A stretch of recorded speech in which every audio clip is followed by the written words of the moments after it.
Salve, salve, tudo bem com vocês? Aqui é o Toyd, professor de Biologia. Para essa aula funcionar muito legal, eu preciso que vocês acompanhem os slides que estão aí. Presta bem atenção na imagem que está aparecendo aí para vocês. Ao fundo nós temos os nódulos linfáticos com os vasos linfáticos, que é um sistema de defesa aí do nosso corpo, tá bom? Bom, então tá, nossa aula é sobre o sistema imunológico, certo? Acompanha só o que está dizendo aí no slide, o que é o sistema imunológico. Ele é essencial para a sobrevivência, mantendo o nosso corpo saudável. Esse sistema ele possui múltiplas células e múltiplos órgãos de defesa.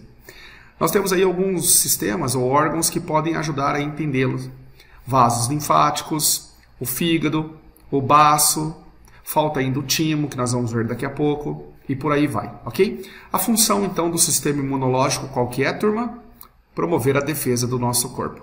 E os órgãos estão ali, ó. Timo, baço, tonsilas, que são as antigas amígdalas, o fígado, os nódulos linfáticos. Ok? Aqui tem uma imagem muito bacana que fala sobre o timo, uma glândula que se situa no peito, né? Logo atrás de um osso chamado externo, entre o coração e o osso externo. É dentro do timo que acontece a a maturação, essa que é a palavra correta, dos linfócitos em linfócito T. Esse linfócito T leva o termo, a letra T, porque o seu amadurecimento ocorreu no timo.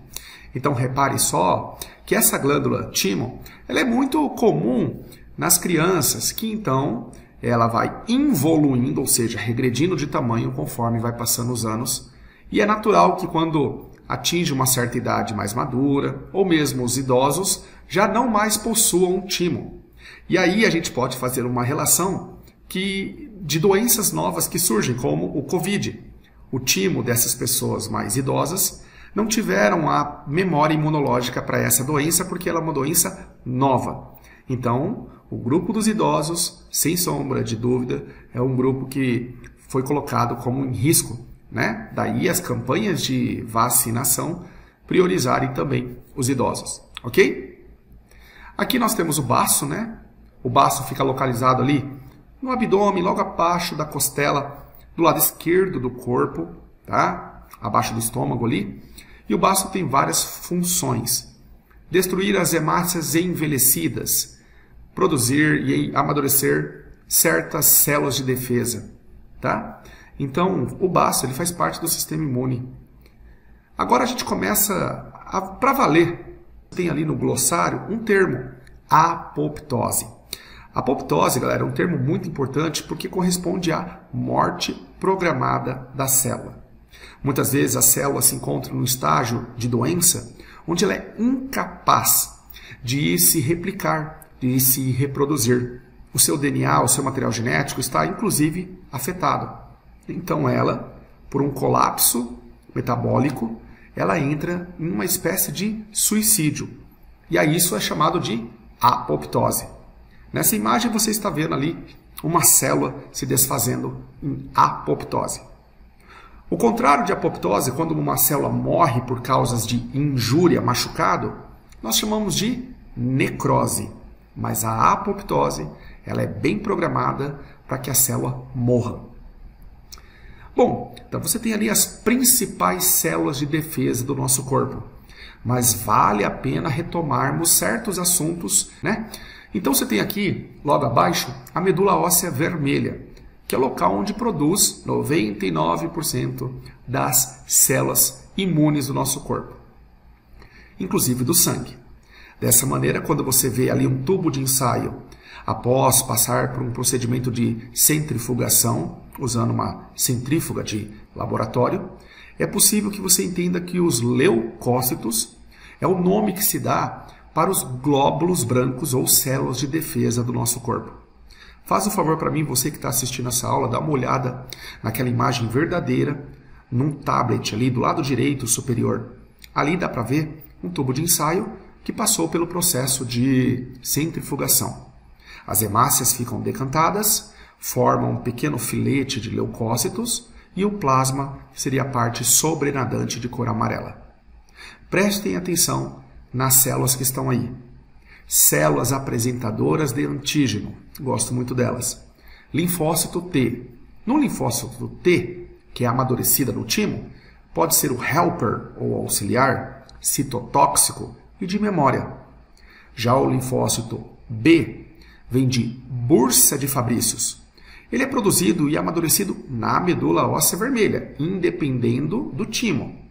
E ele tem aqui o linfócito B tradicional e o B de memória, quando o linfócito B entra em contato com o antígeno. Depois a gente vem falar o que vem a ser o termo antígeno. Na sequência, vem o nome plasmócito. O plasmócito é a célula diferenciada do linfócito B após entrar em contato com o antígeno no corpo.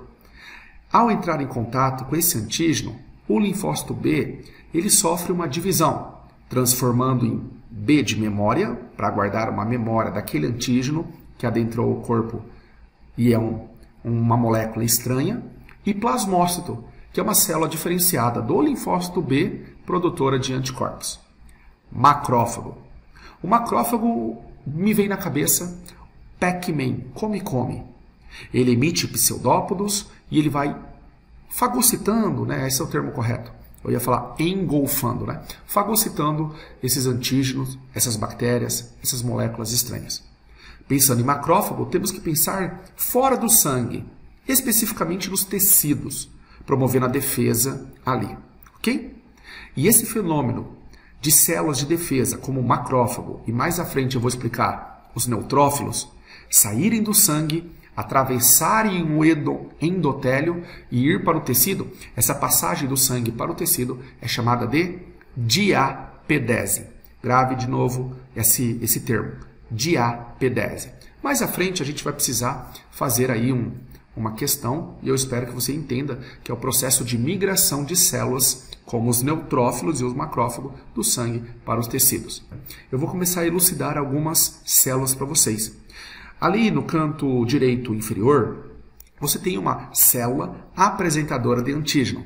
Perceba que ela está sorridente, ela tem um antígeno em suas mãos e ela vai apresentar esse antígeno para algumas células do corpo, dentre elas os linfócitos. Em cima você tem uma imagem muito legal de cor azulada, arroxeada de um linfócito. A parte roxa ou azulada mais escura seria o núcleo do linfócito, ok? Se esse linfócito ele é amadurecido na própria medula óssea vermelha, é o linfócito B. Mas se ele migra para o timo, onde ele é amadurecido, ele é o linfócito T. Tudo bem? O T helper ou T auxiliar, como o próprio nome já está dizendo, ele vai guiar e comandar as outras células de defesa do corpo humano, por meio de moléculas que são liberadas, como as interleucinas ou citocinas, quer dizer, e elas são liberadas para que outras células de defesa entrem em prontidão para uma determinada defesa corporal, né? O linfócito T citotóxico. Sou muito fã desse T citotóxico. Ao identificar uma célula com um aspecto estranho, uma célula que possui, por exemplo, no seu interior um vírus, e essa célula está se apresentando de maneira diferente. Na incapacidade do linfócito T citotóxico matar o vírus dentro da célula, ele então emite certas substâncias, levando a célula à morte, aquela chamada de apoptose. Porque pensem bem, se essa célula, que está repleta de vírus no seu interior, explodir, vários vírus vão sair, podendo infectar mais ainda o corpo da pessoa. Então é melhor você eliminar o mal pela raiz. É assim que atua o citotóxico. Já o linfócito T de memória, ele vai guardar memória para aquele antígeno que foi apresentado pela célula apresentadora de antígeno. Tudo bem? O linfócito B, quando ele entra em contato com um antígeno e ele descobre o certo potencial perigoso desse antígeno, ele sofre uma divisão celular, que vocês conhecem por mitose. Essa diferenciação faz com que um desses linfócitos filhos virem plasmócitos, que passam então a produzir anticorpos, que são proteínas de defesa. Um outro linfócito formado é chamado de linfócito B de memória. Tudo bem? O macrófago já foi falado por mim. Você vê os prolongamentos que seriam os pseudópodos. Os tipos de imunidade que os seres vivos possuem. Podemos dividir em dois grupos aqui, a imunidade inata e a imunidade adaptativa. Tudo bem? Inata e adaptativa. Tem um pequenino erro nesse slide que eu gostaria que vocês me ajudassem a corrigi-lo aqui, tá bom? A imunidade inata ou inespecífica é aquela imunidade, pessoal, que você nasce, mas ela não é específica para certo tipo de micróbio. Ela atua coletivamente protegendo contra vários micróbios. E aqui eu tenho a pele como exemplo. Pele, a primeira camada chama epiderme, ela é uma barreira física contra a entrada de vários micróbios. A lágrima mais a saliva também são espécies de imunidade inata, pois elas vão limpar e carregar bactérias e micróbios para fora, sem contar que existem enzimas ali chamadas de lisozimas, que acabam destruindo certas bactérias. A urina, durante o jato de urina, carrega-se a bactéria para fora no trato urinário. Lembra da história de que por que as meninas apresentam mais riscos para infecção urinária? Está associado ao ato, muitas vezes, de fazer menos xixi do que comparado ao homem e de ter um canal de uretra mais estreito, menor do que quando comparado a um homem. As mucosas atuam também como barreira. A mucosa oral, a mucosa vaginal, a mucosa nasal. As bactérias do bem, que fazem parte da biota humana, também atuam como imunidade inata. Essa seria a primeira linha de defesa contra os diversos micróbios que tentam adentrar o seu corpo.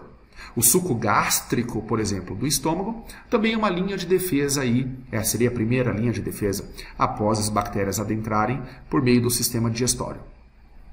A segunda linha de defesa da imunidade inata, então eu preciso que você pegue ali e traga para cima essas informações, tá? Faça isso para mim. A segunda linha de defesa da imunidade inata é aquela linha de defesa promovida por certas células de defesa que não são específicas, como os neutrófilos, que comem quaisquer tipos de bactérias. Percebam que os neutrófilos, eles não são específicos apenas a um tipo bacteriano. Eles conseguem fazer fagocitose para diversos tipos, então ele não tem a especificidade. Os macrófagos também conseguem comer vários tipos de bactérias. A febre vem aqui também como uma segunda linha de defesa.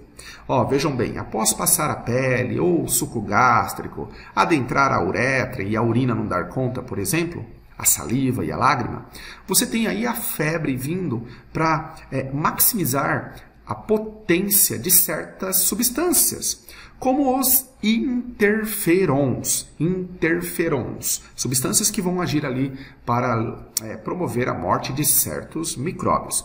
Dessa maneira, a febre vem potencializar. E febre, gente, não é a causa. Febre é um sintoma de que tem algo estranho dentro do seu corpo.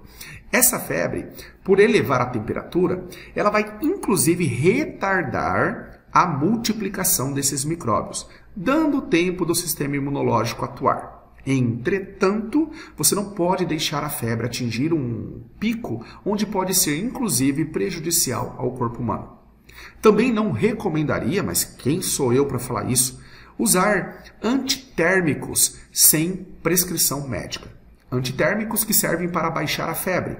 Mas vejamos, a febre ela tem a sua função essencial, atuando como a segunda linha de defesa da imunidade inata. Já a imunidade adaptativa seria a imunidade específica, aquela atuada sobretudo por meio dos linfócitos. E nesse caso podemos dividir a imunidade adaptativa em humoral e celular. A imunidade celular tem a ver com as células de memória que são guardadas após o contato de certo antígeno. Já a resposta humoral é aquela de produção de anticorpos e de certas substâncias que vão, entre aspas, matar diretamente o micróbio ou facilitar a sua fagocitose.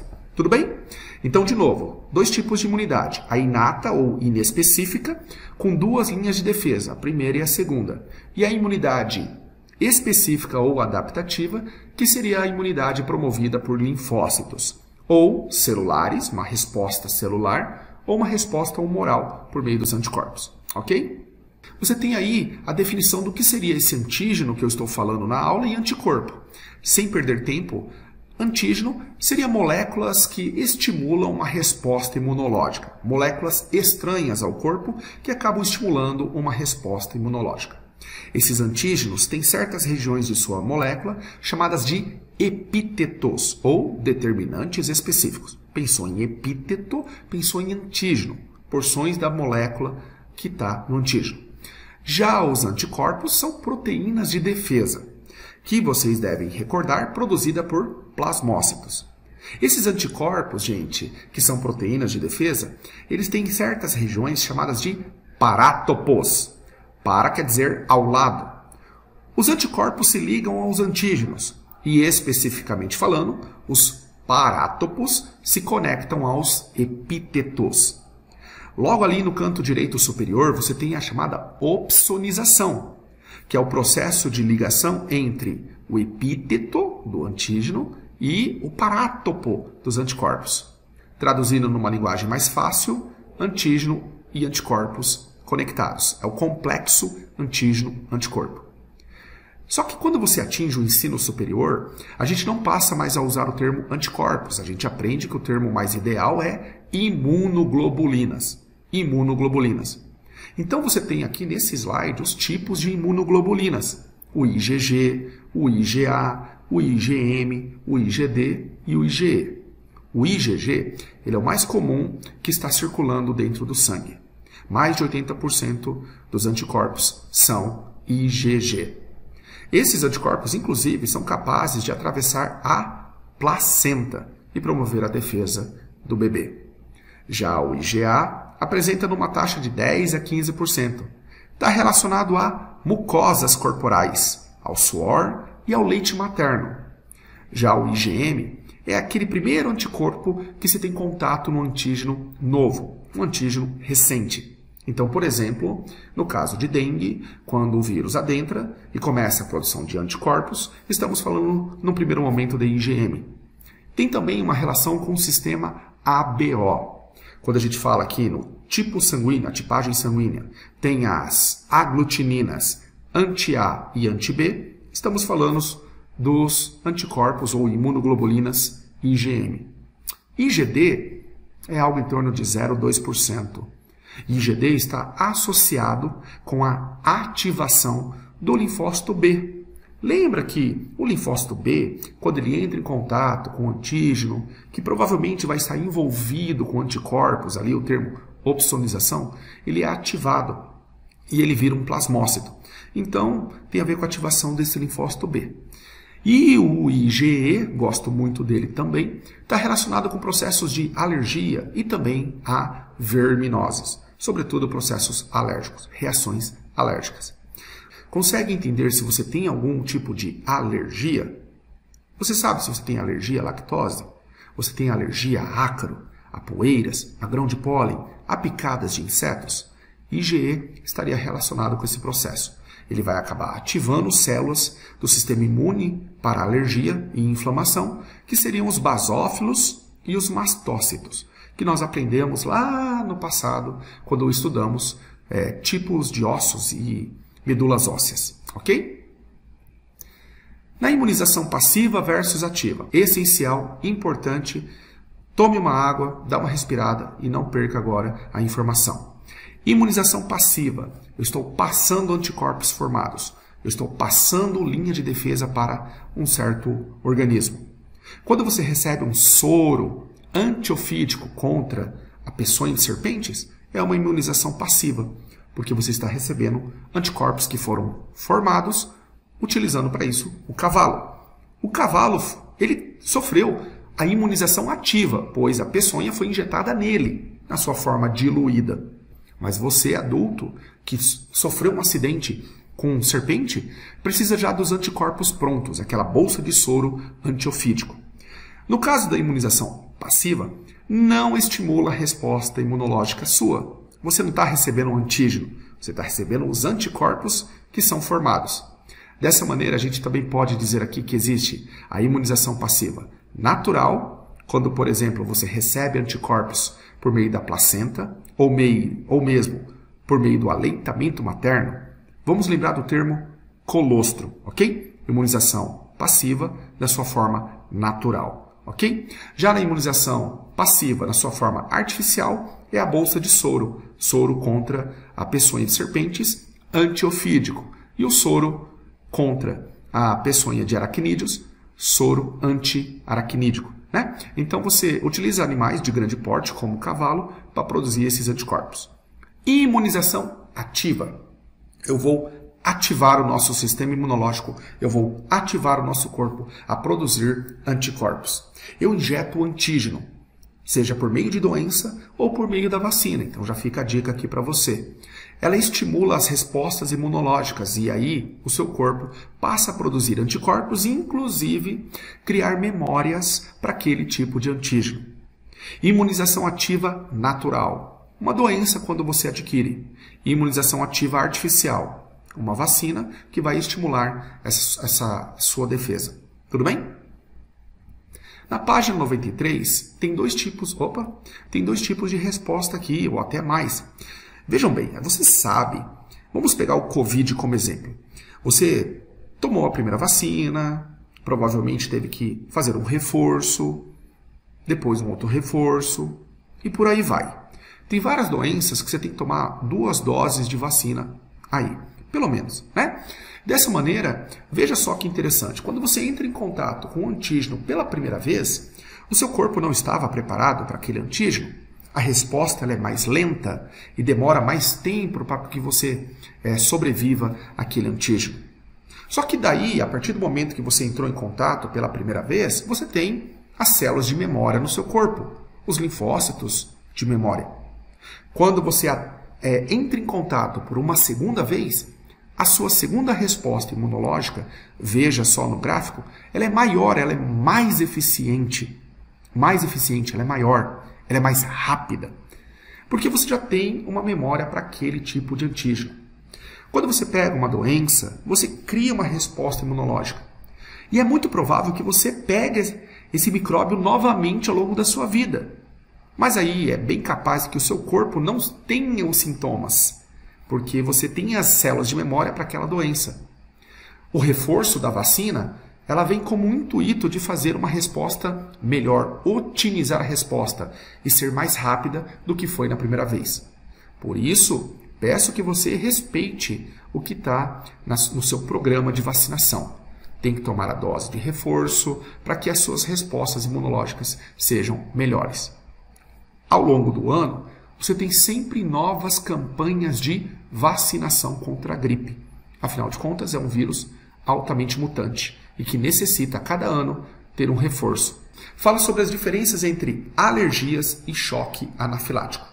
Pensou em alergia? Pensou em um antígeno inofensivo. Já pensando em choque anafilático, pensou em um antígeno que é capaz de levar a um bloqueio da via respiratória. É uma exacerbação do processo de alergia, é uma reação exagerada do próprio sistema imunológico. No caso de alergia e também do choque anafilático ou anafilaxia, costumamos usar o termo alérgeno para se referir ao antígeno. Alérgeno. Tudo bem?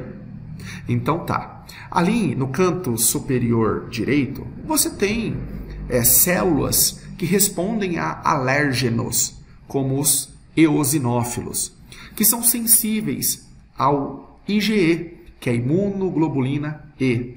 Ao entrar em contato com o alérgeno, acaba produzindo certas substâncias anti-inflamatórias, aliás, inflamatórias, como por exemplo a histamina.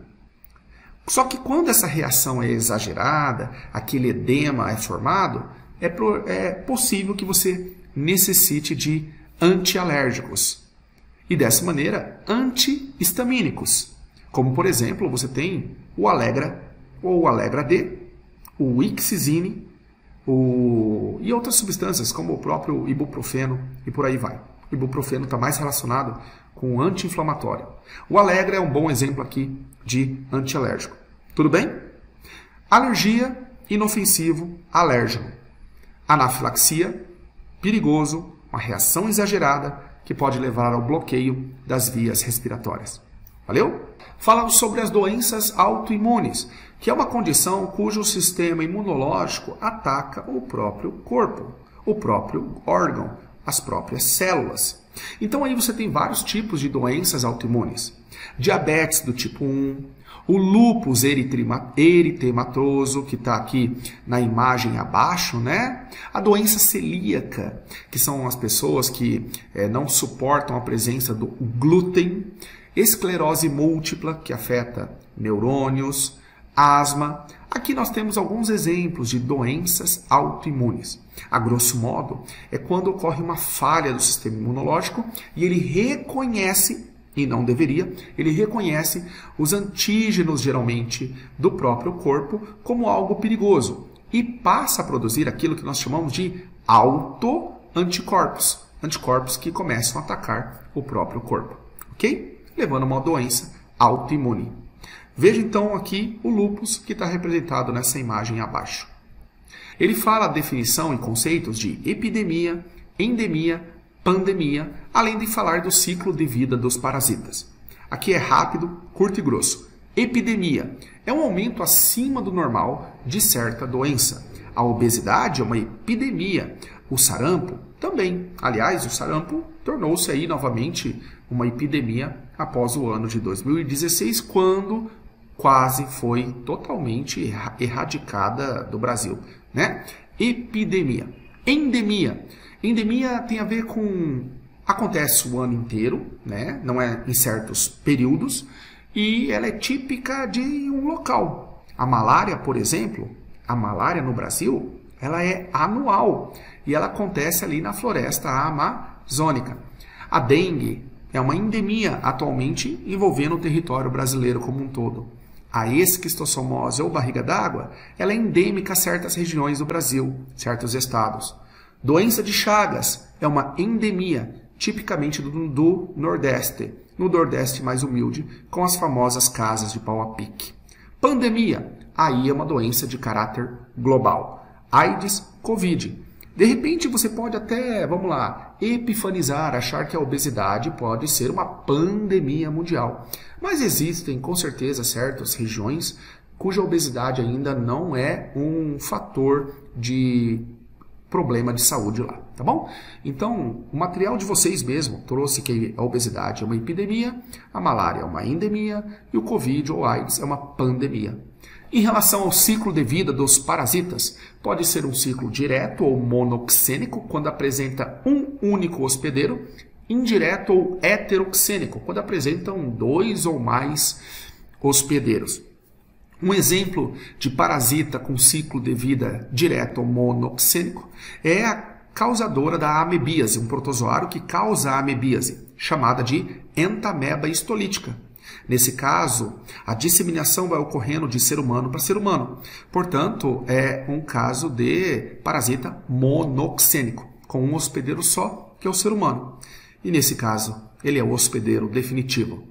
Já no caso da malária, que é causada pelo protozoário Plasmodium, então dá uma olhada ali, por favor, e transmitida por um mosquito, muito comum na Amazônia, chamada de mosquito prego. Na malária temos 2 tipos de hospedeiros, o ser humano e o mosquito. Só que aqui, um cuidado. Qual é a regra? A regra é que o ser humano é o hospedeiro definitivo, mas nesse exemplo, o ser humano passa a ser o hospedeiro intermediário e o mosquito prego passa a ser o hospedeiro definitivo para a transmissão da malária, ok? Nesse caso, o que define quando algo é definitivo ou intermediário é o tipo de reprodução que ocorre. Para indivíduos que são hospedeiro definitivo, o ciclo reprodutivo ali ocorre por reprodução sexuada. Por esse motivo é que o mosquito prego é o hospedeiro definitivo, ok? Joia? Gosto muito do sistema imunológico e espero que vocês também. Beijo, tchau, tchau.